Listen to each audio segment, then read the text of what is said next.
So, dear IPU Secretary General, honorable members of the Parliament, distinguished guests, it is a great honor for me to chair this meeting today, the technical briefing on the role of the Parliament in moving forward with the universal health coverage agenda and in moving from commitment to action. WHO is paying an increasingly important role and attention to the Parliament when it is deciding and implementing its global health agenda, and we are extremely pleased to share this task with the Interparliamentary Union. While we proceed with the opening remarks, I would like to inform you that the translation is available in the 6 UN languages.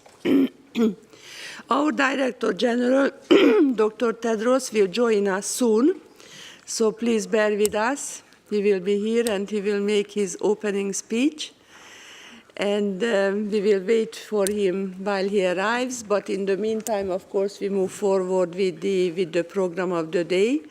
And it is my particular honor and privilege to invite Mr. Martin Chungong, from the IPU and the Secretary General of the IPU, and to give the floor to you for your opening remarks. Thank you very much. Thank you very much, Susanna. Thank you for this opportunity, and ladies and gentlemen, honourable members of Parliament present here, Your Excellencies, the ambassadors, I do recognize you. It gives me great pleasure to welcome you to this event, the second in a row after a very successful event we did last year, I believe in this same room, during the World Health Assembly. I would like at the outset to thank and commend my brother, Dr. Tedros, Director General of the World Health Organization. I would like to thank him for his leadership, because since he became Director General, we have seen that our relationship, our partnership with WHO has been scaled up. What was an ad hoc relationship has become a more formal and a more structured one. And this technical briefing is one evidence of that transformation. Another one is the Memorandum of Understanding that I was pleased to sign with Dr. Tedros last year on behalf of the IPU, an MOU that clearly identified what it is that the World Health Organization and the IPU would like to focus on over the long term. And I am pleased to note that this World Health Assembly is focusing on universal health coverage. It is only normal, therefore, that this particular meeting also be looking at what parliaments can do to promote universal health coverage. Indeed, this is a priority that was identified by Dr. Tedros and myself, and which figures prominently in the Memorandum of Understanding. Together with global health security, we want to make sure that whatever is being done is done with the contribution of parliaments.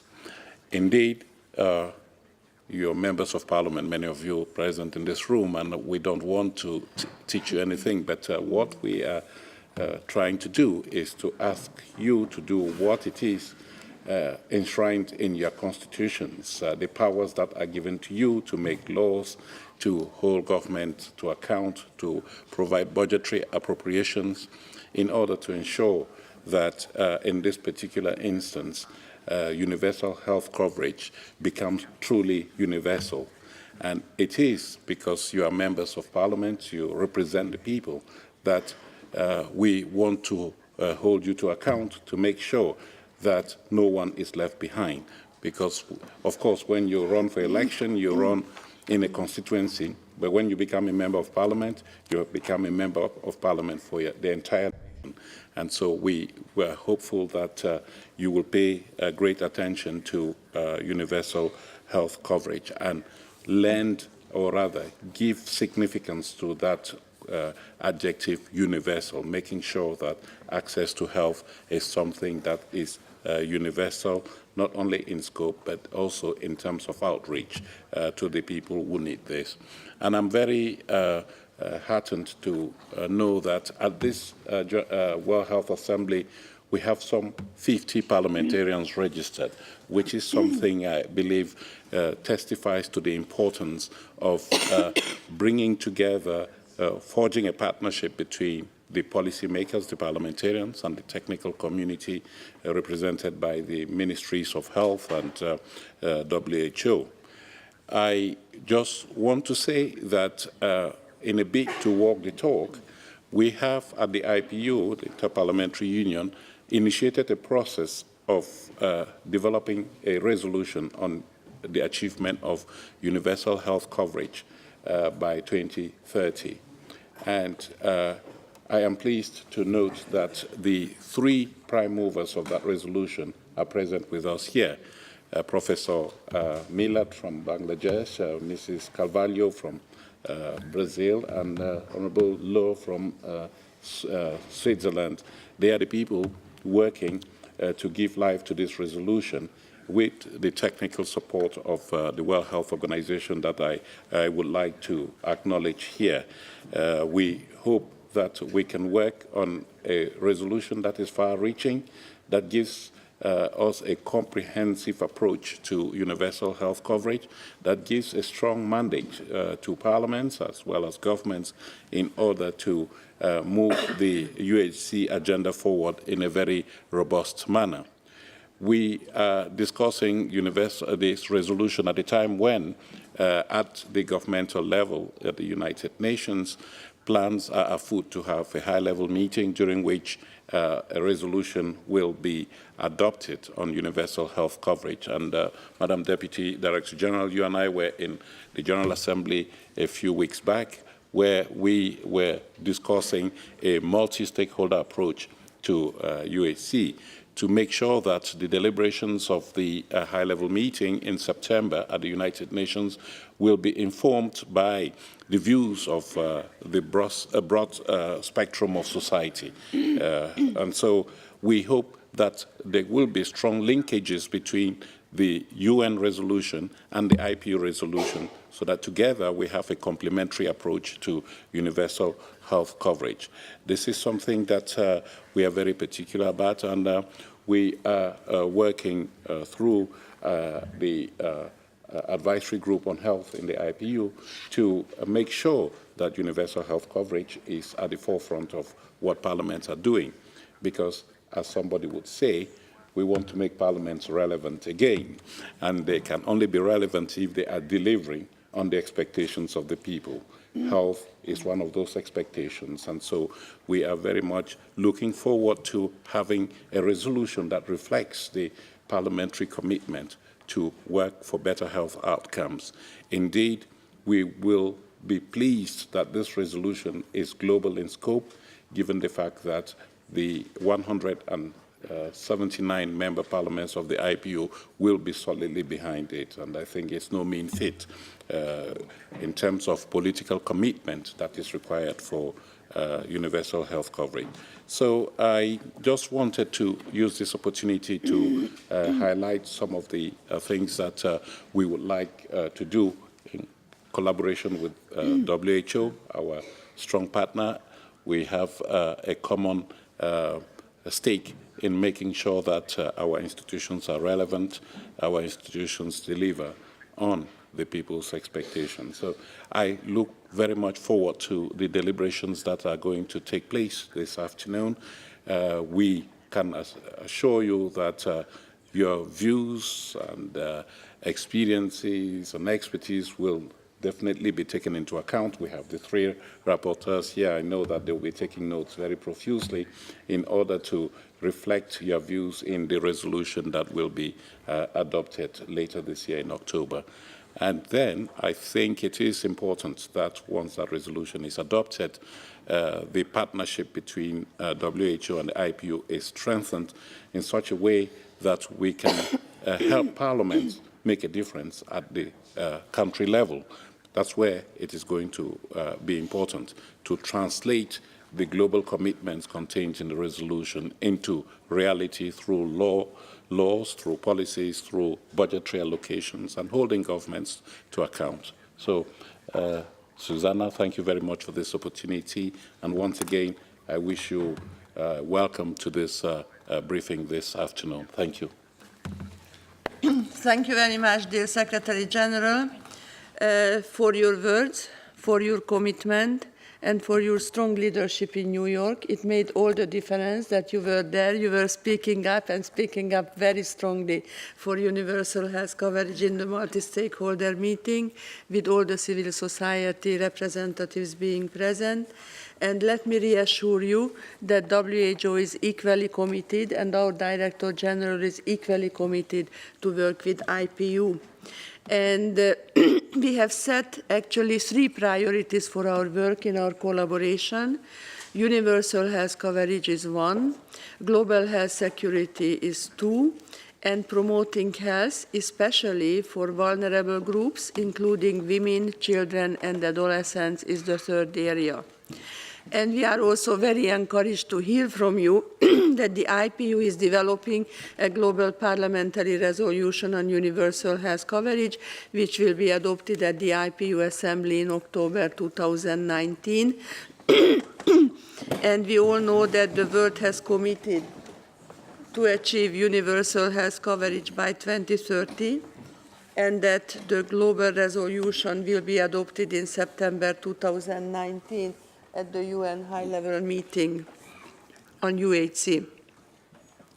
This IPU resolution will represent a major parliamentary contribution to this global commitment, spelling out actions to be played by the parliaments in terms of legislation, advocacy, accountability, and budget allocations. So thank you again. The technical briefing today, ladies and gentlemen, will be divided into 3 parts. We will have a first panel with the 3 co-rapporteurs of the IPU resolution, who will give an in-depth overview on key components of the IPU resolution on universal health coverage. This will then be followed by an interactive debate with 3 speakers from 3 different regions, plus a representative from the IPU Secretariat. And finally, we will open the floor for comments. It is now my big pleasure and honor to give the floor to the first speaker, who is Dr. Milat, who is a member of the Bangladeshi Parliament. He is also chair of the IPU Advisory Group on Health and a member of the governing body for IFRC. Cardiac surgeon by training, Dr. Milat published a number of scientific articles in renowned national and international medical journals.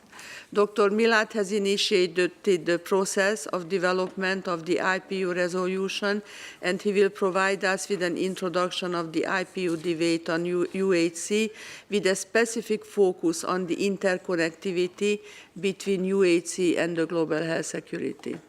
Mr. Milat, you have the floor. Thank you, Chair.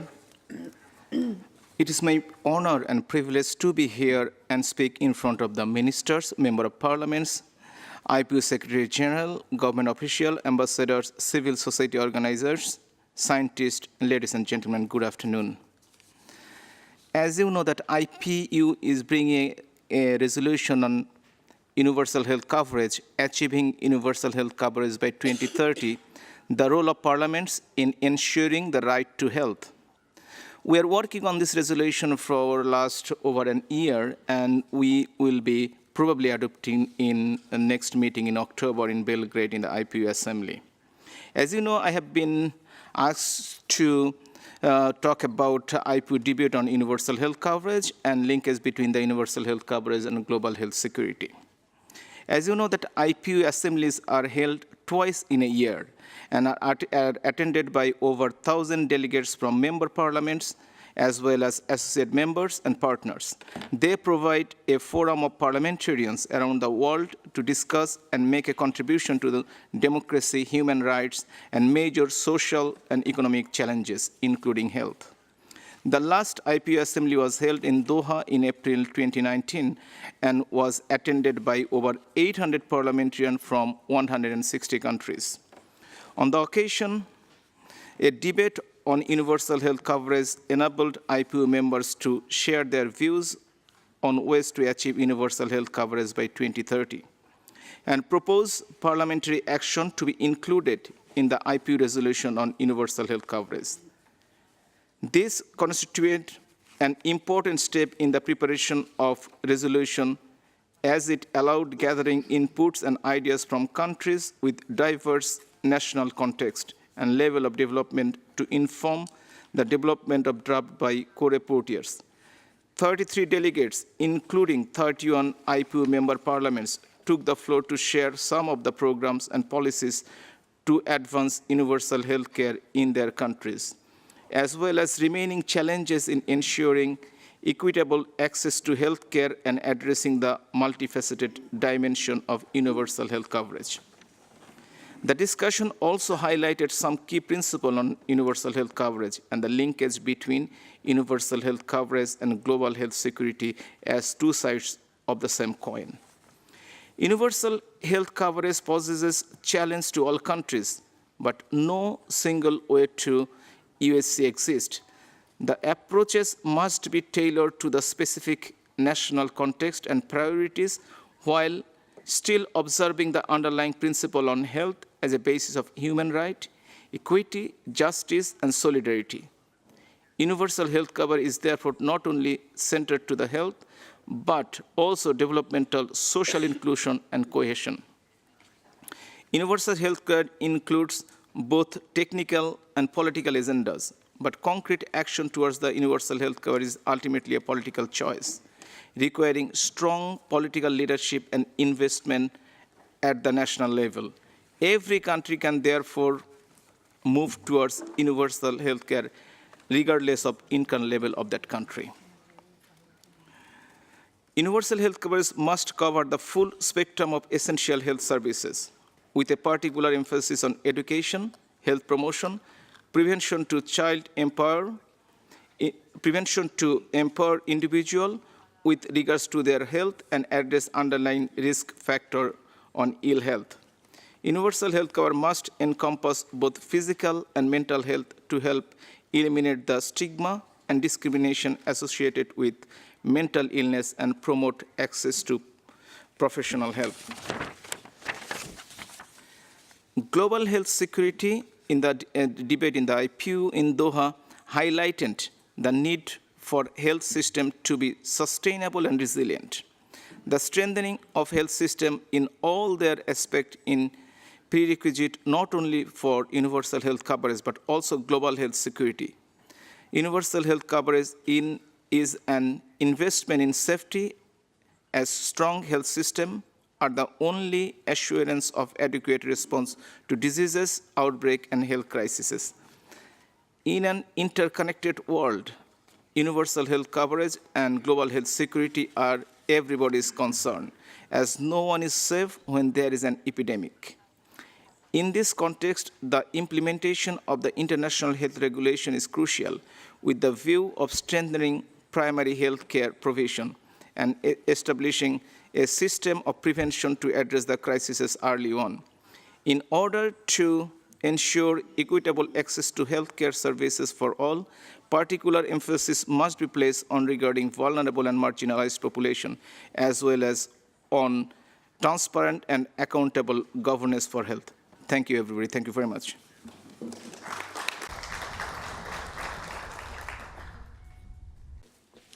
Thank you very much, Dr. Milat, for the excellent introduction. And I am now very pleased to introduce the second speaker, who is Mr. Christian Lohr. Mr. Lohr is a member of the Swiss Parliament and previously worked in local and cantonal assemblies. Mr. Lohr has also been working as a journalist and a teacher, and he is very active in sports. He is co-rapporteur of the IPU resolution on universal health coverage, and he will guide us in understanding what should be done to ensure that no one is left behind if we want to progress towards the achievement of UHC, and how to address also the socio-economic determinants of health. Mr. Lohr, you have the floor, please. Dear Madam Chair, dear Secretary General, distinguished guests, the IPU debate in Doha stressed that UHC must address the specific health needs of all sectors of society. Particular efforts must therefore be made to prioritize vulnerable and marginalized populations and address remaining barriers to access to health. Parliamentarians must protect the fundamental right to health without discrimination or restrictions on the basis of age, sex, ethnicity, religion, disability, or other characteristics by ensuring that legislation that affects access to healthcare services is based on social solidarity, justice, and universality, and by mobilizing more resources for healthcare, especially for vulnerable and marginalized groups. The IPU has been working on health for over a decade, with a special emphasis on vulnerable and marginalized people by promoting the removal of barriers to health and by strengthening the capacities of parliaments to legislate on and budget for and better health care. Let me talk about financial protection. Pockets of extreme poverty remain, and some groups, such as women, children, and adolescents, often lack the financial resources to access the health service they need. But access to health should not depend on people's ability to pay.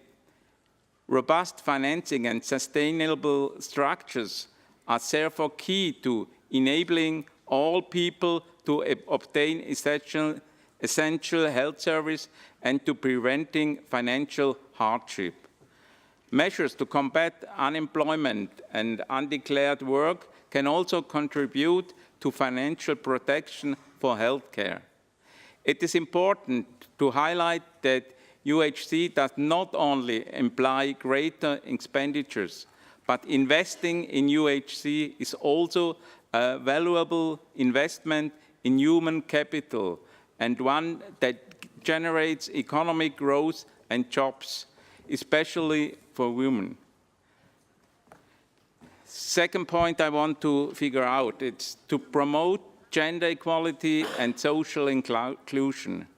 Parliamentarians have a role to play in reaching out to communities to understand who are the people left behind at the community level and what their health needs are. Women, children, adolescents, people with disability are among the groups who most often require healthcare services. Yet they are too often excluded, as they are among the most vulnerable to poverty and most affected by conflict and disaster. Persistent inequalities and harmful practices also have a negative impact on the health of women, children, adolescents, and people with disability, and on their ability to access healthcare. Parliamentarians must be at the forefront in the promotion of gender equality and the people I talked about. In a world characterized by increasing movements of people and by still too many conflicts and crises, mechanisms for guaranteeing enjoyment of the right to health by refugees and migrants are also necessary, including through the provision of primary and specialized health care in crisis-affected areas. The right to health, ladies and gentlemen, is clearly linked to the protection and exercise of other human rights, and empowering people must always be at the center of UHC policies and strategies. USC can only be achieved by addressing the underlying socio-economic determinants of health. And parliaments are crucial in the design and implementation of laws and policies in health-related sectors such as education, nutrition, and employment. Thank you for your attention.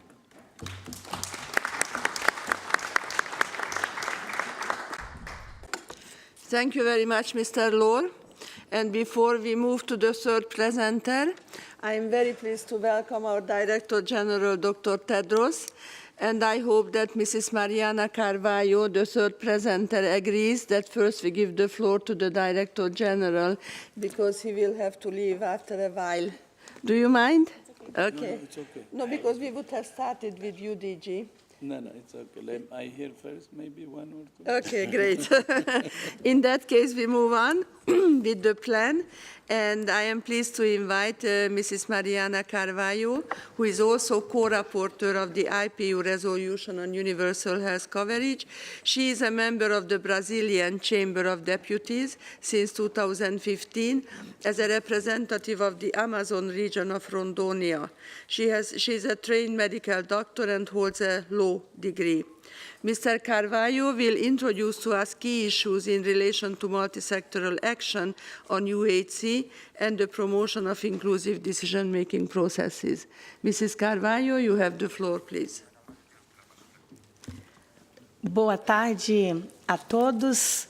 Quero cumprimentar e agradecer a gentileza ao senhor diretor-geral da Organização Mundial da Saúde, cumprimentar o senhor secretário-geral da União Interparlamentar, senhor Martin, cumprimentar a senhora Suzana Jacob, vice-diretora-geral da OMS, cumprimentar todos os senhores ministros e parlamentares, nossa representante permanente do Brasil junto à ONU, embaixadora Maria Nazaré Farani Azevedo, por meio de quem cumprimento todos os embaixadores presentes. Gostaria de cumprimentar também os nossos relatores que dividem comigo esta missão na relatoria, o senhor professor Habib e o senhor Christian Law. E também gostaria de cumprimentar os amigos brasileiros que nos acompanham, a Thaisa, que faz parte das Relações Internacionais do Ministério da Saúde, representando o nosso Ministro da Saúde, Dr. Mandetta, cumprimentar também o senhor Nilo Dites, Ministro Conselheiro da Missão da ONU, e também o Comarci, o nosso diplomata aqui também em Genebra. Gostaria de cumprimentar a cada um que se faz presente de todos os lugares do nosso mundo e dizer que eu tenho a grande alegria e a honra de ter sido designada uma das correlatoras da União Interparlamentar para o projeto de resolução sobre a cobertura universal em saúde, em Doha. E ele será examinado durante a próxima Assembleia da OIP, em outubro, em Belgrado. Quando nossos países adotaram os Objetivos do Desenvolvimento Sustentável, estabelecemos o compromisso comum de alcançar a cobertura universal em saúde até 2030. Nesse sentido, gostaria de abordar inicialmente alguns avanços que temos logrado no fortalecimento da cobertura universal em saúde no Brasil. Em meu país, a saúde é um direito constitucional e foi com base nesse conceito que construímos um sistema universal de saúde chamado Sistema Único de Saúde, o SUS, que visa garantir à população acesso gratuito e imediato a serviços de saúde com eficiência e qualidade. No Parlamento brasileiro, tenho buscado contribuir com a efetiva implementação da cobertura universal em saúde, tendo por base o princípio de não deixar ninguém para trás. Estou engajada no enfrentamento das doenças raras, que trazem significativos desafios aos sistemas públicos de saúde, em função dos custos e diagnósticos de tratamentos e pesquisas. Como exemplo, tenho destinado recursos à Universidade Federal do meu estado, Rondônia, para apoio ao trabalho de pesquisas em doenças raras. Segundo a OMS, cerca de 4,6 milhões de crianças morrem durante o primeiro ano de vida, pela ausência de ações de atenção à primeira infância. Por isso, defendo o aleitamento materno e a garantia de acesso ao leite humano. Assim, precisamos valorizar a primeira infância na cobertura universal em saúde. Outro item fundamental é ter em conta a importância da educação e o acesso a informações, como forma de lidar com temas, como exemplo, a gravidez prematura. Garantir que ninguém seja deixado para trás significa também encontrar formas de assegurar financiamento adequado e sustentável dos sistemas de saúde. Nesse ponto, é fundamental a ação parlamentar junto aos agentes econômicos públicos e privados, de modo a elaborar leis e normas que promovam gestão eficiente e garantam acesso à saúde para todos. A questão da sustentabilidade passa ainda pelo fortalecimento da atenção primária, base de todo o sistema sustentável de saúde, bem como por ações de prevenção. Faltam no mundo cerca de 18 milhões de profissionais de saúde, a fim de garantir a efetiva cobertura universal. Preocupa a todos também o retorno de doenças imunopreveníveis, que pensávamos estar eliminando no planeta.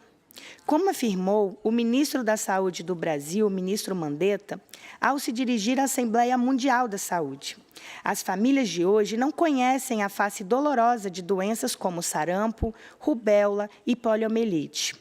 Promover campanhas abrangentes e eficazes de vacinação é a tarefa de todos os governos, e a contribuição dos parlamentos é essencial para assegurar recursos financeiros e jurídicos, com vistas a ampliar a cobertura vacinal de nossas populações. Como parlamentar e médica, é com grande satisfação que vejo a Organização Mundial da Saúde e a UIP trabalhando juntas para chamar a atenção de toda a sociedade e, em especial, dos formuladores e gestores de políticas públicas para os objetivos de desenvolvimento sustentável, relacionados à saúde, com ênfase na busca pela cobertura universal em saúde.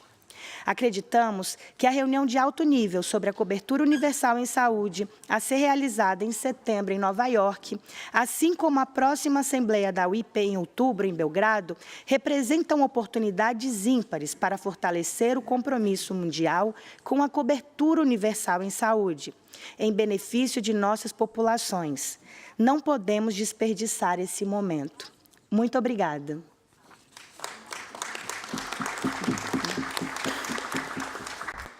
Thank you very much, Mr. Carvalho, for your contribution to this very important event.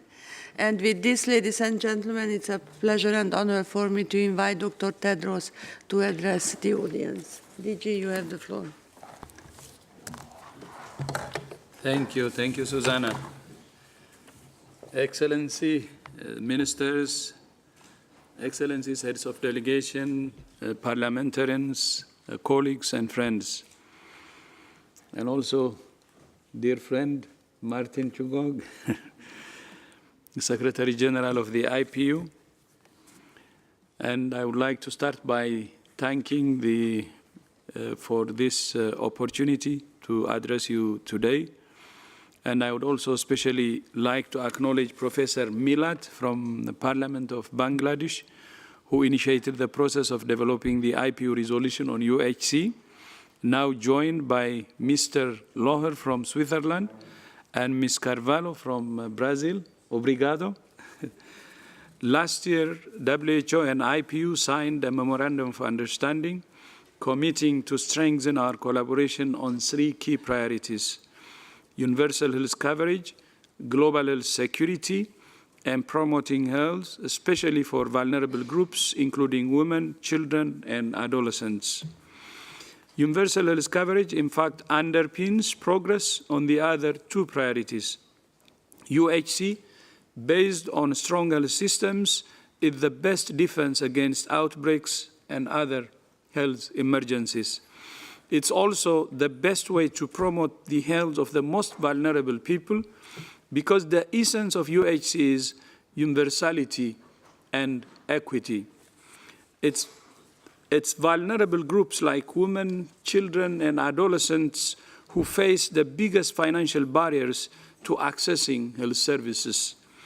That's why the adoption of the IPU resolution on UHC at the IPU Assembly in October will represent a major milestone. The full and active engagement of parliaments and parliamentarians is essential to achieve universal health coverage by 2030. Parliaments are the engine room of UHC. Many people don't notice their work. No one puts a picture of a parliament on a poster about UHC. But without them, UHC cannot happen. It's not because I was once an MP myself. And I feel nostalgic, by the way, when I meet some MPs. A strong and harmonized legal framework is fundamental for UHC to become a reality. We must remove legal barriers that prevent people from accessing the health services they need. As you know, the world has committed to achieving universal health coverage by 2030. This year is decisive for laying the groundwork to achieve that target. The high-level meeting on universal health coverage at the UN General Assembly in September is an unprecedented opportunity to catalyze political commitment from heads of state and heads of government. That commitment must be supported by commitment and action from parliaments, which is why the adoption of the IPU resolution is vital. But adoption is only the first step. I'm delighted that colleagues from the regions are here who will play a key role in translating this resolution into action in countries. We're also exploring the creation of a mechanism to monitor progress towards UHC and build the capacity of parliaments to develop and monitor national UHC policies. One option is to establish the network of chairs and secretaries of health committees to be coordinated regionally and globally. And this is a recommendation made by Ambassador Oksana from Moldova. And I think follow up on that and making it a reality will be very, very important. Thank you, Ambassador Oksana. Thank you all for your commitment and support. And especially, I would like to thank my brother, Martin, for his great commitment to realize UHC. As Secretary General of IPU, he understands the centrality of UHC, not only for the health system, for the health services, but the centrality of UHC for the implementation of all the SDGs. And thank you so much, my brother. And together we can truly make history. I thank you.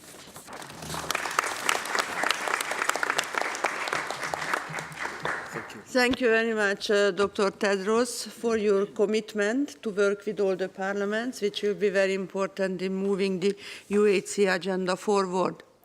Ladies and gentlemen, now we move to the next part of our technical briefing, and this will be a moderated panel. While the previous speakers gave us a clear understanding on the key elements that they aim to reflect in the IPU resolution, and also made the link to global health security in order to have a safe world and make the link between security and universal health coverage. And also they paid attention to the vulnerable population groups. Now in the next round of the discussions, we will focus on the implementation and particularly implementation at the country level. It is my particular pleasure to invite the speakers who will be part of the next panel, starting with Dr. Ifereimi Vakabambete, who is the Fiji's Minister of Health and Medical Services and also member of the Fiji Parliament. Welcome to the panel, Mr. Minister. Then Mrs. Oksana Domenti, Ambassador, who is the permanent representative of the Republic of Moldova in Geneva.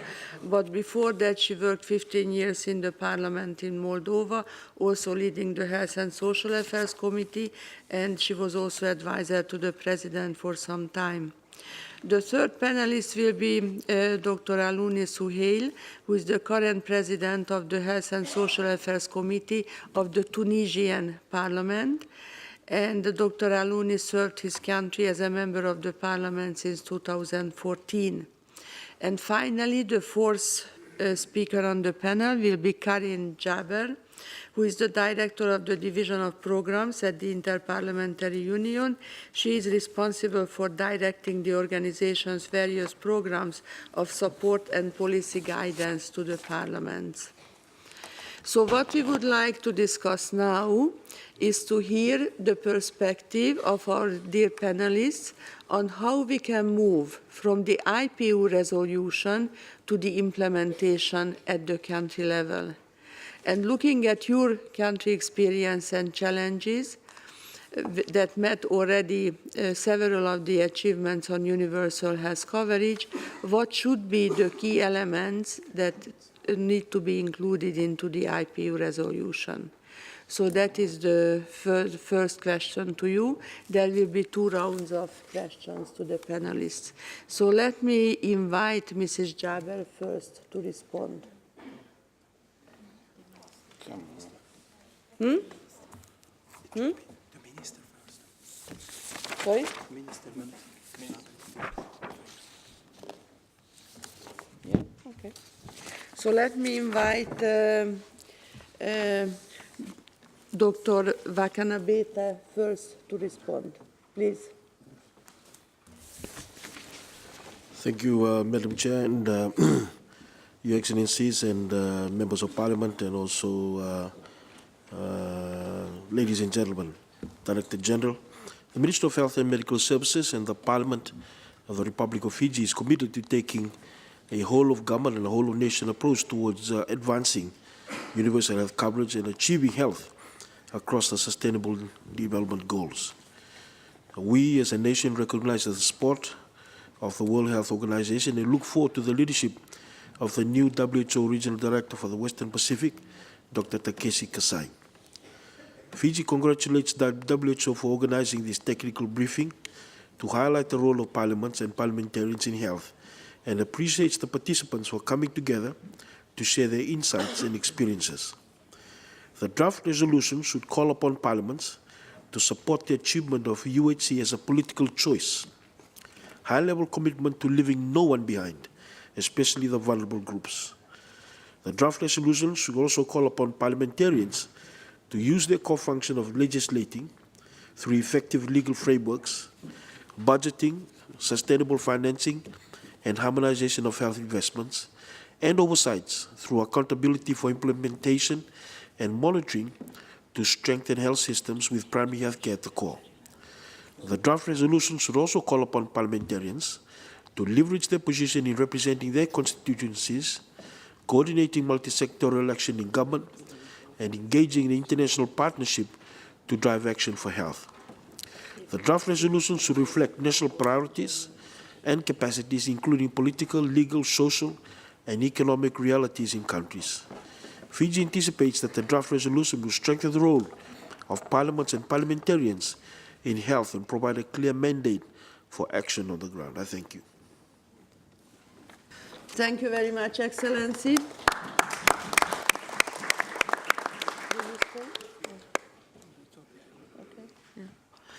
Let me then move on to Mrs. Oksana Domenti, Ambassador, Permanent Representative of Moldova in Geneva. Madam Ambassador, you have the floor.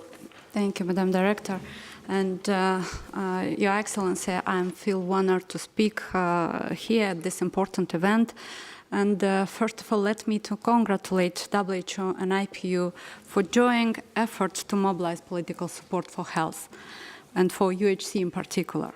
Departing from my country's experience in the context of the IPU resolutions on UHC, I believe that there are 3 main elements that we need to look at. Political commitment, it was mentioned, but it's also very important. The acknowledgement of the complexity of the challenges that impede progress in reaching UHC, and the call for concrete actions that need to be taken in integrated and intersectoral approach.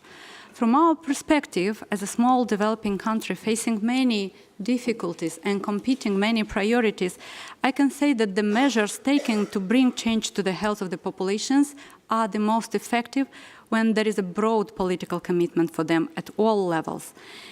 At the same vein, in order to achieve UHC, it is essential to have strong leadership and broad and bold political commitment beyond health. This is the first element. Expression of commitment should also imply recognition of parliamentarians' unique role in advancing UHC, the need to take ownership of this agenda, and the strong and sustained commitment to act toward achieving UHC beyond the health system and beyond party lines. Secondly, there is a need to be clear understanding of the world and new challenges profoundly impacting on health and achievement on UHC that the resolution should recognize, mainly lack of sufficient and sustainable public financing and the financial hardship caused by illness affecting millions globally, uneven access to essential health services and medicines, and the shortages of the health workers, growing inequalities, exclusion and discrimination of vulnerable groups, the high burden of NCDs, as well as an unfinished communicable agenda with the growing challenge of antimicrobial resistance, and of course, emergencies, conflict, and climate change as a global threat to public health. Even if the Republic of Moldova has made progress in improving health of the population as a result of many reforms, we still face most of these global challenges. To give just one example, even if we have been devoted for years one of the biggest shares in the GDP in the region for health, and having constantly expanding health coverage, including for vulnerable groups, our population continues to face financial hardship due to out-of-pocket payments, mostly related to high cost of medicines. In my view, the resolution should underline the complexity of these challenges in achieving UHC and commit to concrete actions to address them based on integrated, multi-sectoral and multi-stakeholder approach. We'd like to see the MPs become championed by UHC by prioritizing health on the everyday agenda and agree in the resolution on the concrete actions, such as to initiate and promote progressive health-related legislation and repealing harmful provisions, ensuring that UHC is the core of the national sustainable development. Use their budgeting functions first to increase financial resource mobilization, including through higher taxes on tobacco, alcohol, sugar that generate additional revenue while discouraging unhealthy behavior. And second, in the context of competing priorities, to ensure adequate public allocations for health, prioritizing primary health care, prevention, and addressing determinants of health. First, ensure through all parliamentary instruments that UHC reaches the most vulnerable first, and that essential health services are inclusive and accessible to all without any discrimination. Promote gender equality and ensure that women, children, and adolescents are at the center of UHC. Promote measures to address the shortages of health workers and medicines. And finally, we believe that the resolution should call for concrete actions with regard to monitoring and accountability of the implementation of commitments toward reaching UHC at the national, regional, and global levels. Thank you. Thank you. Thank you very much, Madam Ambassador, for your leadership and also for your words. And let me now invite Honorary Dr. Alouni Souheil, Member of the Parliament of Tunisia. Please, you have the floor. Thank you, Madam Chairman. I would thank you for the invitation, and it's an honor for me to be part of the panel today. I have to salute everybody here present, as the Honorable Mr. Tedros and all the colleagues and honorable assistants. In fact, I want to thank the WHO and IPU to make this meeting. And it's kind of a new fashion to see, because the parliamentarians are stakeholders in their countries, and it's the way they are attending to WHO and to participate to the meeting in WHO for the sake of the universal health coverage. In my country, in Tunisia, I want to give our own experience. We are very committed in universal health coverage, as our constitution is clearly noticed that all citizens and non-citizens are enabled to have full health coverage. This is in the constitution of Tunisia, which was written in 2013. We started in this field as parliamentarian in Tunisia. We have made some advance in the legislation about the universal health coverage. In Tunisia, we had almost 30% of the population which don't have any coverage about health. We started with the poor people, the population which left beside, and we made one of new law called the social assistance, which have a right to, the main objective is to find them, because it's difficult, they are not individualized, and we have almost 900,000 families which don't have any coverage, any health coverage. Now this is on the way to be completely yes, addressed, and they have now a coverage for health. In the same time, we have introduced a new tax. Unfortunately, it's about tobacco taxes. It's 1% of the income, which will be given to the social health cotization. This is in Tunisia. Now we are working another system. The next step, it will be the reform of the social, all the social system, the health system. There is another volley I want to talk about. It is the next thing. As parliamentarian in the EMRO and with WHO, we are working in a forum. We started to do a forum with parliamentarian to work in UHC and well-being. There was an advisory committee which worked since now 1 year almost, and the first meeting will be in Tunisia next June 24th. And the main purpose of this meeting will be the universal health coverage, and the Honorable Milat will be invited also from the IPU. And I think it will be a good occasion to put in writing our recommendation, and maybe to comply to the next recommendation from the United Nations and the IPU regarding the universal health coverage. At the same time, it's very important to have a commitment at the region of EMRO regarding this universal health coverage and well-being for the next step. And I think it will be a very important meeting to make some commitments for all these countries in the field of the universal health coverage.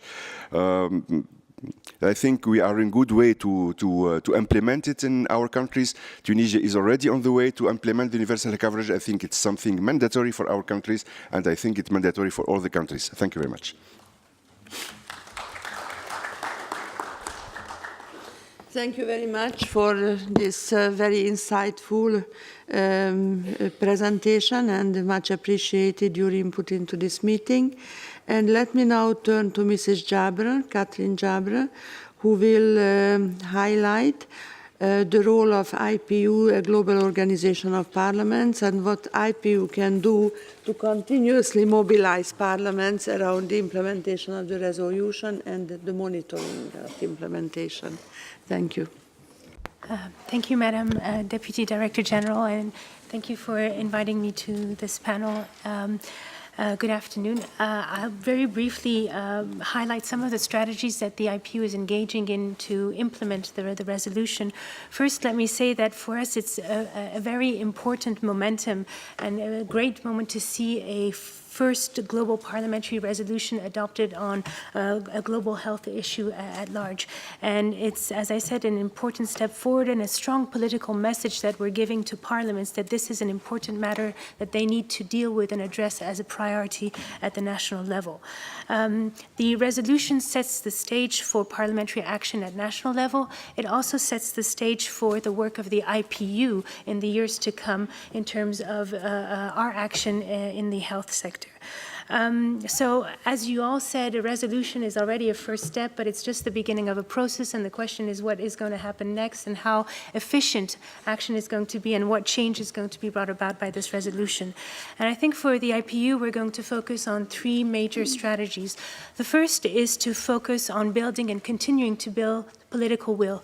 All of the actions that have been highlighted at national or regional level require the personal engagement of MPs and their commitment to actually take this up further.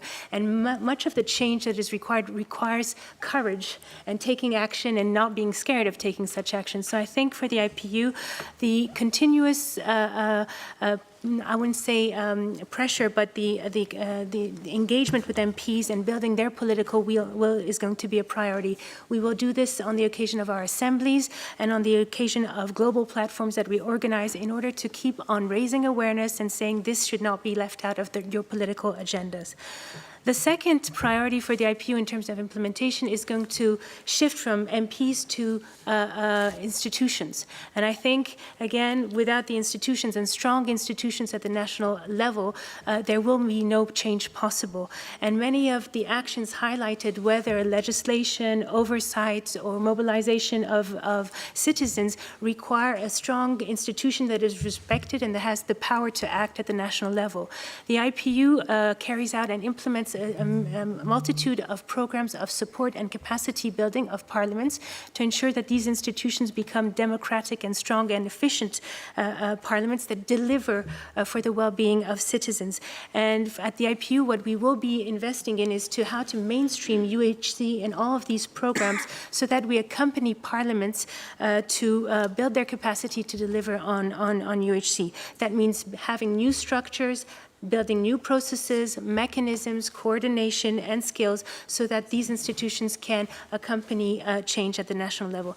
And the last point I want to say, IPU will also invest a lot of time in terms of monitoring, as you said, Madam, the effect of this institution, of this resolution, and this is going to come back both at the global and at the national level in our regular monitoring and evaluation system. Thank you very much.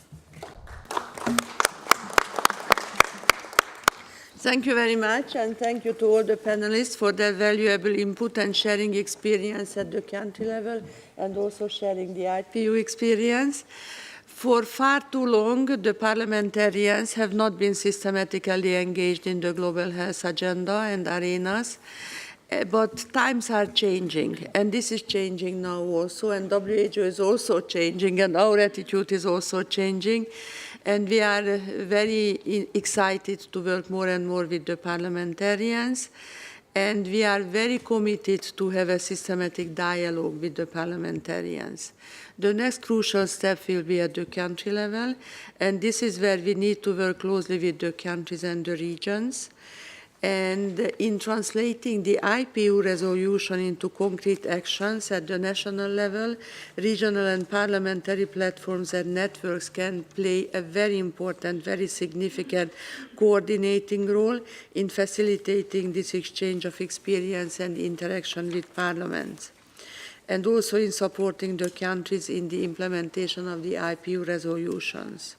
So I would be very interested to turn again to the panelists and to ask them to share their experience with us on this particular issue.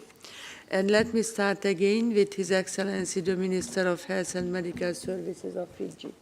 The floor is yours, Your Excellency. Thank you, Madam Chairlady and Your Excellencies. The Asia-Pacific Parliamentary Forum on Global Health is a platform for parliamentarians in our region, in collaboration with WHO and Ministries of Health, to exchange ideas and build political will, strengthen capacities and foster cooperation in driving sustainable action for health through a whole-of-government approach. The fifth meeting provides a timely opportunity, and that's going to happen in August this year, for Fiji to maintain regional leadership in addressing climate change and health, following our country's presidency of COP23, which is a conference of the parties to the United Nations Framework Convention on Climate Change in 2017. Through the fifth meeting, WHO is appreciated for scaling up technical support for countries on climate change and health, reflecting on the priority thematic shifts under the new leadership of WHO Regional Director for the Western Pacific, Dr. Takeshi Kasai. The meeting will align with existing WHO projects, such as the WHO Special Initiative on Climate Change and Health in Small Island Developing States, which was developed with Fiji as president of COP23. Climate change threatens small island development states. Climate change threatens us in the Pacific. It threatens our existence as a people, the existence of our land, the existence of our ancient culture, and that's what climate change threatens. It threatens our economies, and it threatens our health. And that's why it's so important to us. And populations around the world, especially in our region, are more frequently and intensely affected by extreme weather events. Threats to food and water, outbreak of waterborne and vector-borne disease, and the increased pressure on scarce resources, triggering climate change-related migration and conflicts. Although the nature of the challenges and their severity varies, the issues call for critical policy debate and urgent responses from the health sector through a multi-sectoral, whole-of-government approach in all member states. Countries can transform health systems to be proactive and ready for health threats, accelerated by climate change through disaster risk management for health, which strengthens climate-resilient health systems in prevention and preparedness, as well as response and recovery. Parliamentarians can play many essential roles to address climate change and health, including, 1, strengthening legal frameworks to implement policies for climate change and health, and to enhance governance through coordination across sectors, including health, environment, agriculture, and energy. 2, approving budgets and securing sustainable financing, including through global climate financing mechanisms, such as the Green Climate Fund and Global Environment Facility. 3, monitoring implementation of policies for climate change, adaptation, and disaster risk management for health to ensure government accountability and transparency. 4, providing political support to give stronger voice to health leaders in national, regional, and global discussions and programs on climate change and health. 5, serving as a prominent voice to partner with all elements of society, government, private sector, civil society, and communities in contribution to action on climate change. And 6, engaging in regional, national, and local partnerships, including APPFGH, to facilitate information sharing and to facilitate cross-border, cross-jurisdictional cooperation. Regional parliamentary networks such as the Asia-Pacific Parliamentary Forum on Global Health are critical to facilitate countries learning from each other and working to address the matters of global health. I thank you. Thank you very much, Your Excellency. And let me now turn to Ambassador Domenti, please. Thank you, Madam Chair. As a former MP, beside IPU, I have been also a member of the several regional and global networks, and I'm glad to see in the room many colleagues with whom have worked on different issues in tobacco control and fighting against TB, especially at the regional level. I'd like to mention here two of the most relevant for me in my activity, the Global TB Caucus and the World Bank Parliamentary Network. I found the interactions and the peer-to-peer learning to be highly valuable for my parliamentarian activity, especially in the term of gathering the best evidence-based arguments that help me to advocate for some specific issue, including health-related ones, and promote many initiatives in my parliament in the field. To reply to your question, and based on my own experience, such platform help to exchange the best ideas, practices, experience from different countries between MPs, and also strengthen capacity, foster intersectoral collaboration and partnership between Member of Parliament and civil society and international organizations, such as IPU and World Health Organizations. All these linkages have great potential to drive sustained and coordination actions on different issues of regional and global concern, and to building political support at all levels. In this sense, the regional networks can significantly impact the translation of the IPU resolution and also the UN high-level meeting declaration on UHC into concrete actions in the countries. Speaking about health in general, as a very complex issue and as a part of Agenda 2030, and speaking about UHC in particular, at the level of our region, we have found that there is still a gap between the governmental international commitments and the parliamentarian awareness and political support for these commitments. Of course, this is mainly due to the fact that the majority of international organizations are intergovernmental and do not offer enough space for participation and interaction for parliamentarians. In this sense, I'm very glad to see the cooperation between WHO and the IPU and the personal commitment of Director Tedros to work and engage parliamentarians on health at all levels of the WHO organizations.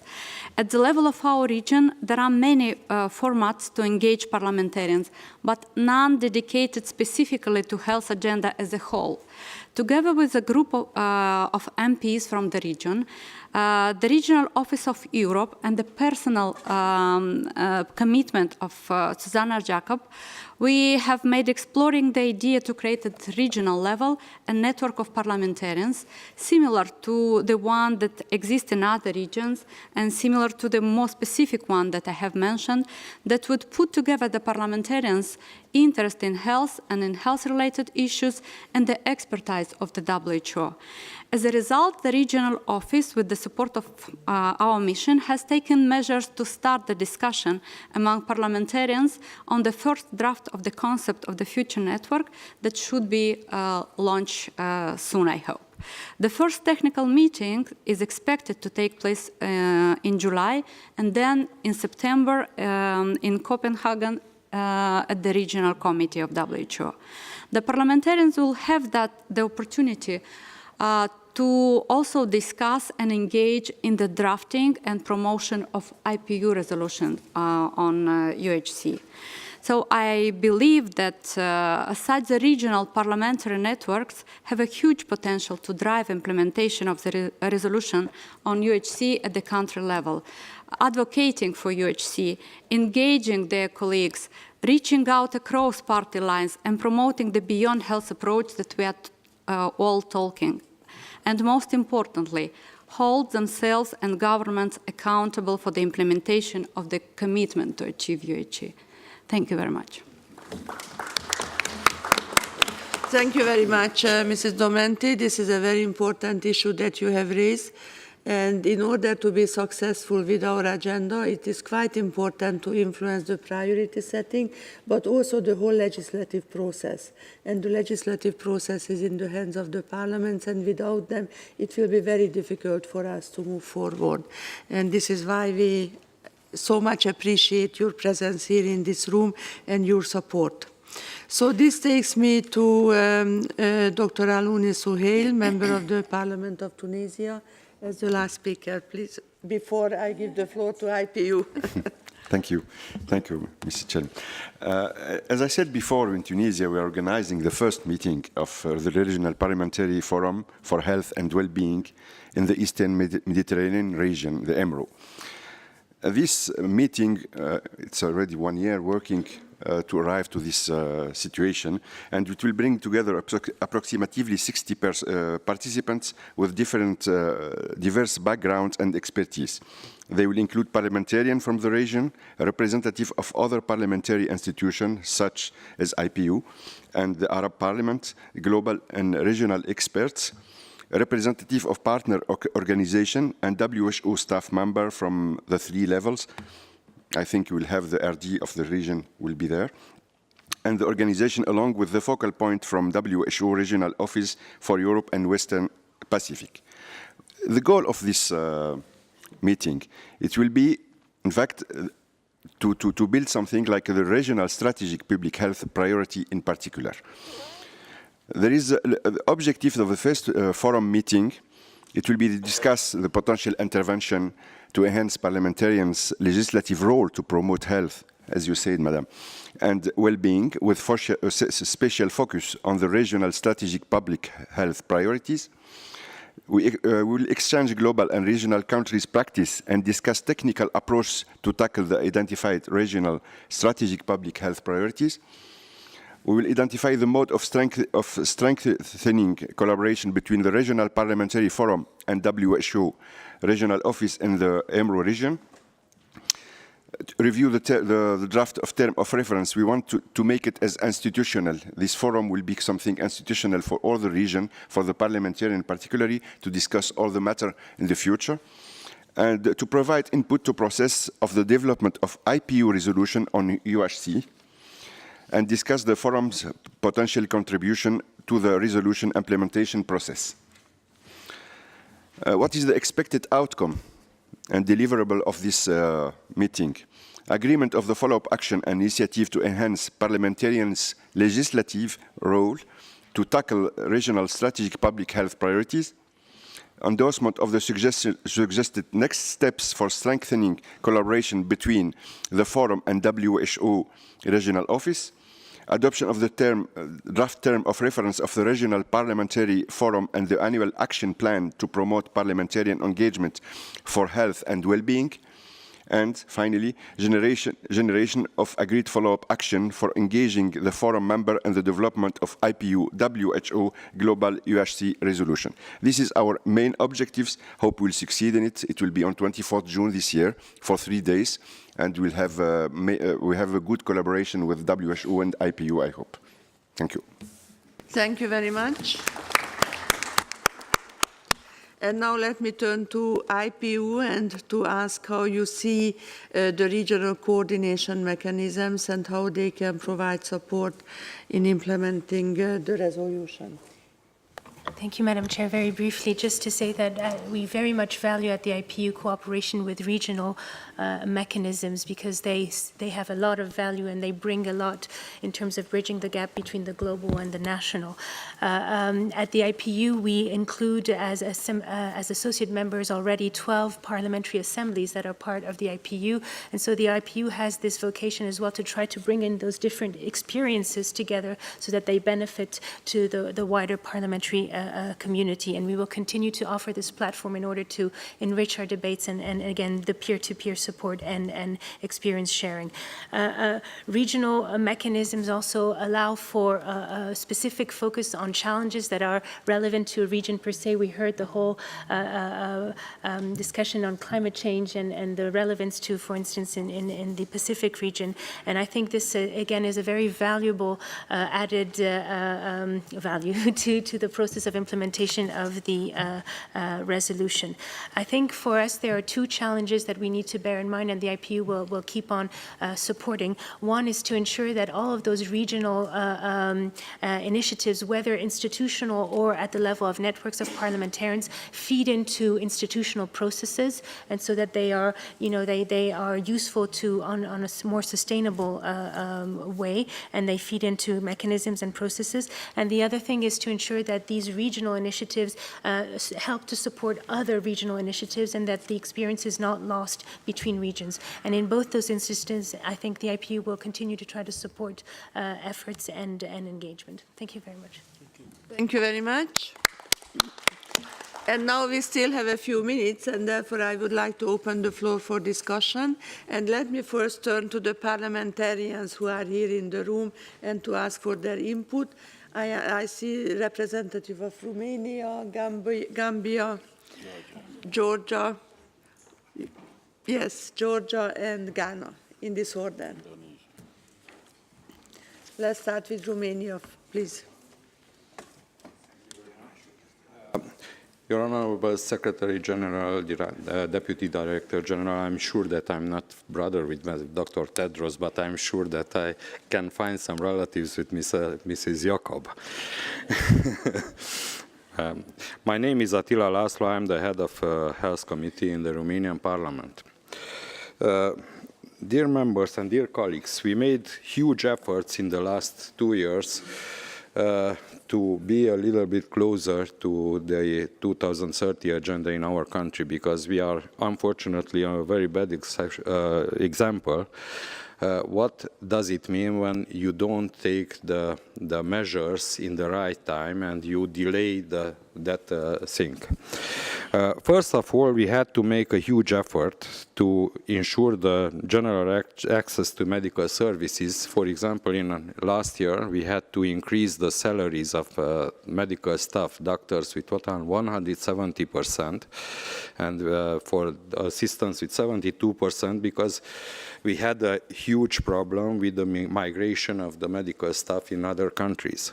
This year, it was the first time when the Parliament increased the health budget with more than 20%. That means that we increased with more than 20% for the non-transmissible diseases, and I can give you the example of diabetes, which was increased with more than 50%, or is the first time when in our country, the budget of investigations were increased with 85%.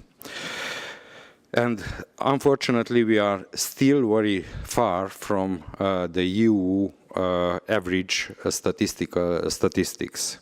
That's why I have to salute any initiatives of parliamentarian collaboration, even at global, even at regional level. Because unfortunately, we are in the situation we have to work together, and we have to share our experience. And also, I use the opportunity to thank Mr. and Mrs. Jakob, the technical support what was given by WHO during the last period. And I will give you a last example. Sorry, it's not about the sustainable or 2030 agenda. I have to thank you the effort what we made together in the prevention. And even if we are not, very probably we will miss the goals till 2020 in the missile problem, but we make huge efforts to keep it and to handle this huge problem in our country. Thank you very much. Thank you very much, and full continued support also with my new hat, because that was done with my previous hat as Regional Director for Europe, which I still wear.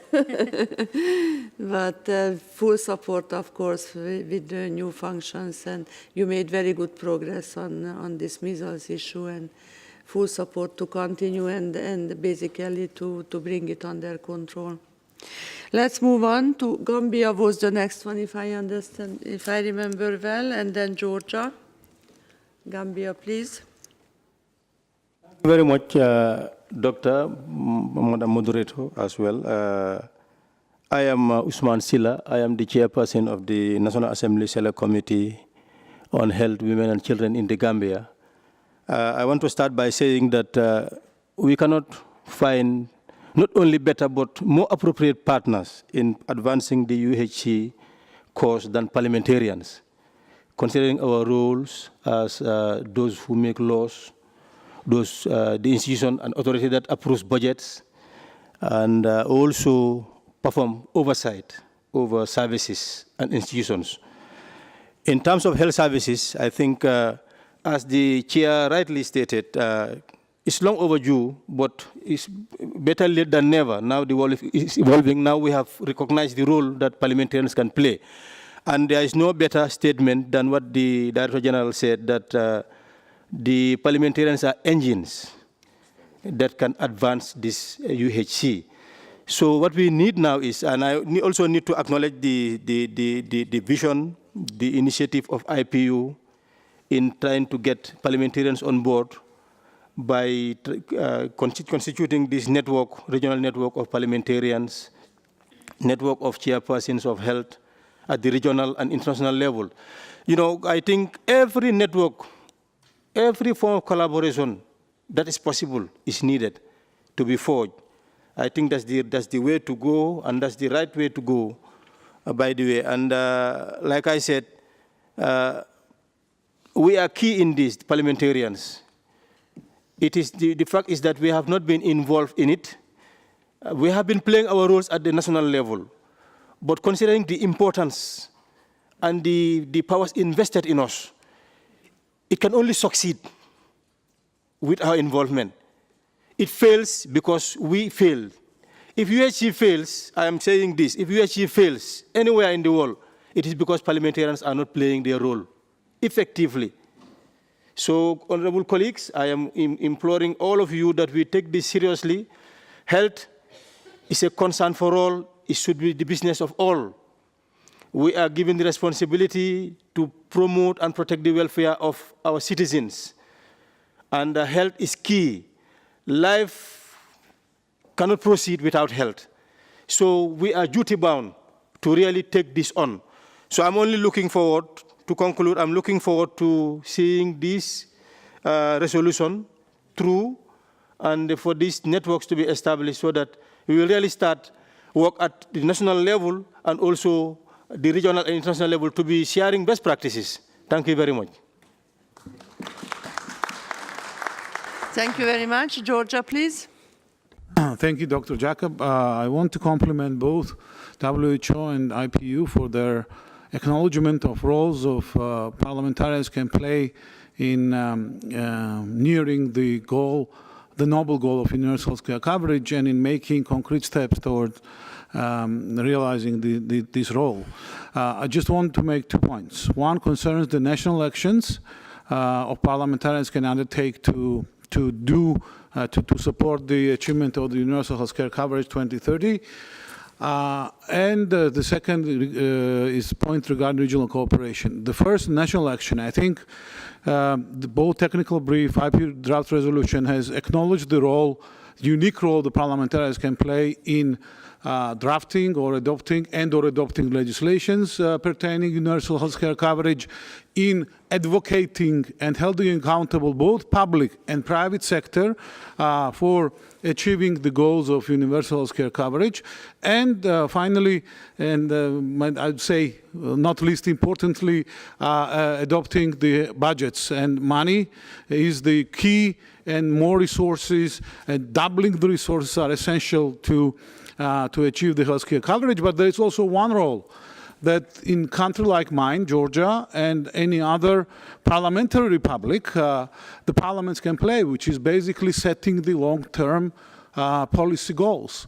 The long-term policy goals that transcends the party lines, national, and closer to the national consensus, and that is maintained all the time despite who is in charge. In other words, like which party is winning. When you adopt the parliamentary resolution on universal health care coverage as a goal, a long-term vision, aspiration for the nation and for the parliament, where all the democratic countries, all the respective political forces are presented, and for such kind of long-term goal, it is essential that that new governments, sometimes coming after parliamentary elections, would not backtrack and abandon the priority of the universal health care coverage. That's the second, that's the first. And I think that one of the first actions that we'll do in Georgia will be promoting and lobbying for parliamentary resolution that will set a long-term policy goal as a universal health care coverage, as a long-term policy goal that will be then hopefully respected by the incoming governments in future. That's first. The second is the regional cooperation. I think as a successor of Ms. Domenti, our ambassador from Moldova, to the regional network of, for example, that is Global Caucus of TB, and I'm successful for the regional, one of the regional co-chairs for this network that really had provided an added value in fighting the TB, in exchanging the best experiences on the regional level, and in basically helping the best way to lobby for increased attention towards tuberculosis in this case, but I think the similar example could be used for the universal health care coverage. And it will also be very helpful for the national efforts as well, not just a global, regional, global platform of exchange of ideas and mutually reinforcing each other to keeping the priority of the healthcare, but also it is very helpful to make sure that there is an institutional memory and there is the best practices maintained over the time, how to ensure that within the network, and any newly elected parliament members will be brought up to speed very, very fastly to how to proceed with the noble cause of achieving universal healthcare coverage. So I hope that our colleagues will support creation of networks not only on European and AMRO, but as well in other regions that will allow us to create a global network. Thank you so much. Thank you very much. And two more speakers, Ghana and Indonesia. Please be short. Let me say that Ghana, first of all, Deputy Director General, we are grateful for this opportunity. The Director General couldn't have said it in a more profound way that without MPs, it's difficult to achieve some of these goals. Ghana is on the road to achieve the universal health coverage. In fact, right now, coverage is more than 95%. But what I've realized is that most of the time when we talk about UHC, we focus more on the fiscal structures, that's facilities, and financial protection. What has actually not featured so strongly is the preventive aspect, the prevention. So you have a situation where very soon we'll get facilities everywhere, and yet most people don't even know how to live positively, how to reduce risk factors so that they can live well. I think going forward, what MPs must do is that we must not only be very attentive when it comes to the health budget. In every sector's budget, there is a health component. So when you take the roads budget, or the roads, when they bring their budget to Parliament, how many road traffic accidents are we getting on particular roads, and what are the reasons? Are there markings that are required? Do we need footbridges? In Ghana, for example, we had a particular road that claimed quite a number of lives because the footbridge had not been constructed, and yet the road was being used. And so these are areas that you can look at and be able to save lives. When you come to the Ministry of Interior's budget, how are the prisons like? Is TB still high in the prisons? Is HIV high in the prisons?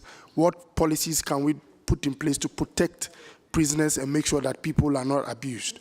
Now, when you look at the let's say, education budget, are there programs for educating adolescents on reproductive care? Are there programs to teach kids how to wash their hands and all that? So the issue is that if we want to achieve real universal health care, we must look beyond the health budget. It's not only giving treatment, it's prevention, which is important. And then finally, I think one of my lecturers put it in the best way, that if you want a politician to buy into a program, you must show him the connection of the program to getting votes.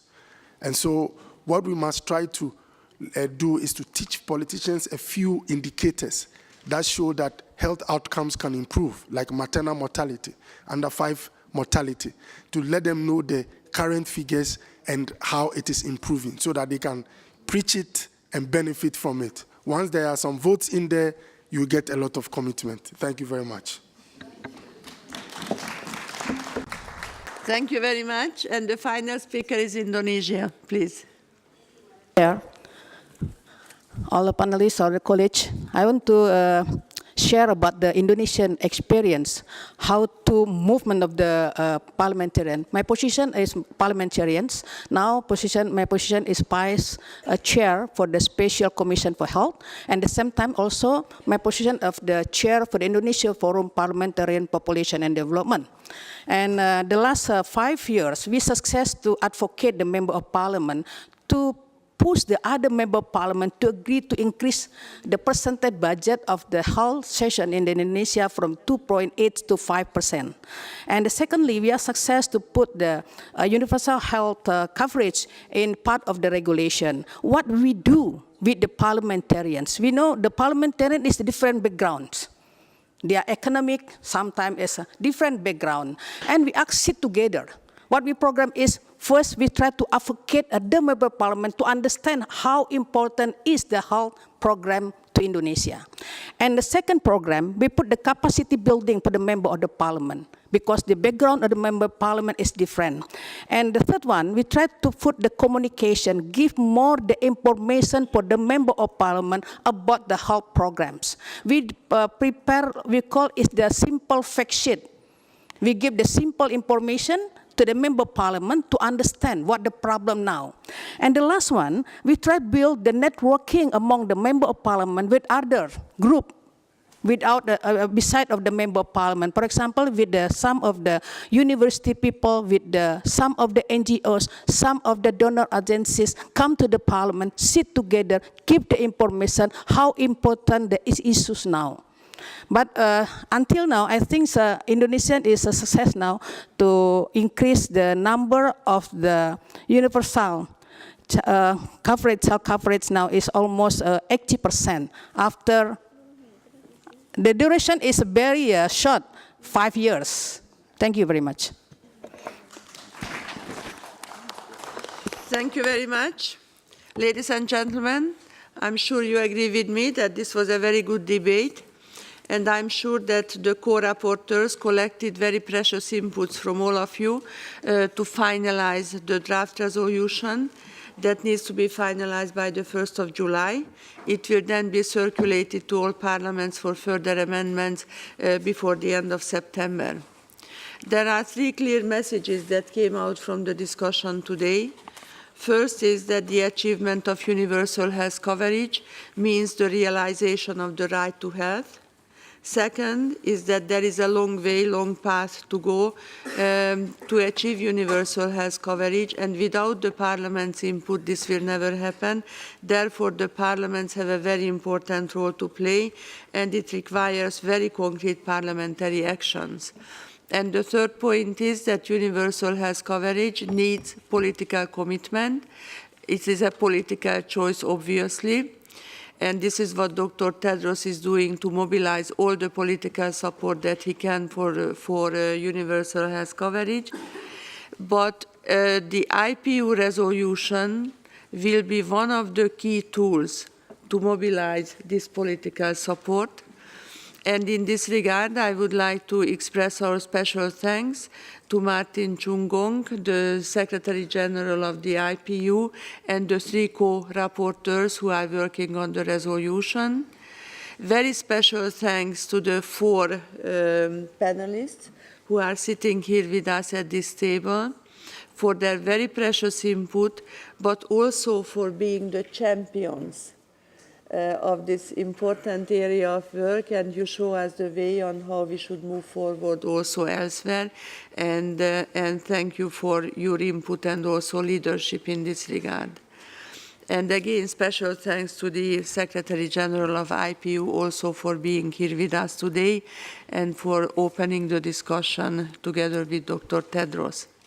And ladies and gentlemen, on a final note, let me also say that tomorrow WHO and IPU is organizing a lunchtime seminar between 12:30 and 2:30 in Salle Concordia 1, where WHO experts will provide key background information on the relevant aspects of universal health coverage, and you are cordially invited to this and hope to see you there also tomorrow. Thank you very much.